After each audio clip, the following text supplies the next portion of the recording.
तो दोस्तों देख सकते हैं ग्राम नारायणपुर बाढ़ इतना जोर बह रहा है कि नदी देख सकते हैं पूरा ये रास्ता है डूब गया है।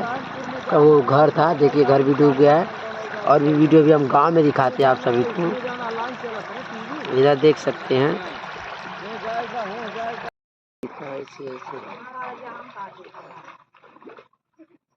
हालत है ये सब्जी अलवेज है। चल अब घुमाते चला है मतलब हमारा देखा सारी ऊपर कर कैमरा जूम कम कर।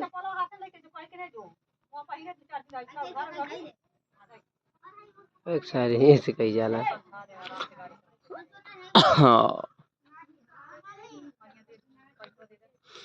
हाँ मेरी हैंग करती है। देख सकते हैं दोस्तों। हेलो दोस्तों। हाँ तो अरे देख सकते हैं सिकंदर तबाही की घर की हालत। हमने आई और चल हम कल आवे थे। हाँ रंगा रंगा प्रोग्राम में साइकिल देखिए कहाँ का पर है। मेरा है। हाँ ये सिकंदर तबाही है, सब इन्हीं की साइकिल। जब भी पढ़ने जाते थे तभी लिया आया था। अब तो इतने समय स्टार हुए हैं तो कहाँ। अरे जो भी हो, चार चार साइकिलें हैं। एक वहाँ पर खड़ी है, दो पल्सरें हैं और एक वो है। और इनका देखो तब भी इनका इतना बुरा हाल है बाढ़ की वजह से। क्या हुआ जी?